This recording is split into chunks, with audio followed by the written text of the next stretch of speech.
पृथ्वी सहित सौरमंडल के बाकी के ग्रह घूमते क्यों रहते हैं? चंद्रमा घूमता है, पृथ्वी घूमती है, बाकी के ग्रह भी घूमते हैं, लेकिन क्यों? आप लोगों को ये पता होगा कि पृथ्वी अपने एक्सिस के अबाउट रोटेट करती रहती है। इसके साथ ही पृथ्वी सूर्य का चक्कर भी काटती रहती है, लेकिन क्यों? चलिए आज हम इसके कारण को जान ही लेते हैं। आपको मैं ये बता दूं कि पृथ्वी का जब निर्माण भी नहीं हुआ था, यानी जब पृथ्वी धूल कण और गैस के छोटे छोटे कण के रूप में थी।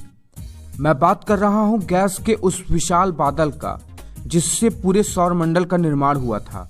यानी जब पृथ्वी धूल कण के छोटे छोटे कण के रूप में थी, तब से ही पृथ्वी घूम रही है। कैसे? चलिए मैं आपको पूरी बात बता देता हूं। आज से लगभग 4.5 अरब साल पहले जब सौरमंडल का निर्माण हो रहा था, तब नवजात सूर्य के चारों ओर गैस और धूल कण के बादल घूमते हुए एक डिस्क का निर्माण कर लिए थे, जैसा कि आप अपने स्क्रीन पर देख रहे हैं। डिस्क में मौजूद गैस और धूल कण निरंतर घूम रहे थे नवजात सूर्य के चारों ओर। इस डिस्क में मौजूद धूल कण नवजात सूर्य के ग्रेविटी की तरफ अट्रैक्ट तो हो ही रहे थे, लेकिन अपने में ही ग्रेविटेशनली कोलैप्स होकर ये बड़े बड़े पिंडों का निर्माण भी कर रहे थे। यानी उस समय ग्रहों का निर्माण भी चल रहा था। ये disc conservation of angular momentum की वजह से लगातार घूमता जा रहा था। समय के साथ साथ इस डिस्क के सेंटर में आज के हमारे इस सूर्य का निर्माण हुआ, और इसी डिस्क में सूर्य के चारों ओर घूमते हुए धूल कण भी आपस में घूमते हुए ही ग्रेविटेशनली कोलैप्स होकर ग्रहों का निर्माण किए।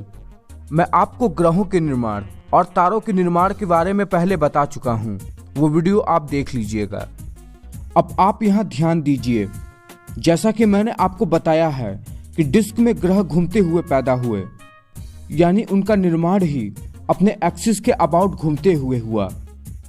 अब जैसा कि आप जानते होंगे कि कोई वस्तु अगर मोशन में है तो वो तब तक मोशन में रहेगी जब तक उस पर कोई एक्सटर्नल फोर्स लगकर उसे रोकने का प्रयास न करे। सौरमंडल के ग्रहों के साथ भी ठीक ऐसा ही हुआ। ग्रहों का जन्म घूमते हुए ही हुआ और उन्हें कोई बाहरी फोर्स रोका नहीं, इसलिए वो अपने अक्ष पर घूमते गए। पृथ्वी सहित बाकी के ग्रह अपने इनर्शिया के कारण लगातार अपने एक्सिस के अबाउट घूमते रहते हैं। तो वो मूल कारण है इनर्शिया। इनर्शिया ही वो मूल है जिसके कारण सभी ग्रह अपने एक्सिस के अबाउट निरंतर घूमते रहते हैं। ऐसा माना जाता है कि करोड़ों साल पहले थिया नाम का ग्रह पृथ्वी से टकराया था, इसलिए पृथ्वी की घूमने की रफ्तार तो कम हो गई है। नहीं तो पहले पृथ्वी पर एक दिन मात्र 6 घंटे का होता था। थिया नाम का ग्रह पृथ्वी से टकराकर पृथ्वी का उपग्रह चंद्रमा बन गया। यानी थिया के टकराव की वजह से पृथ्वी की घूमने की रफ्तार कम हुई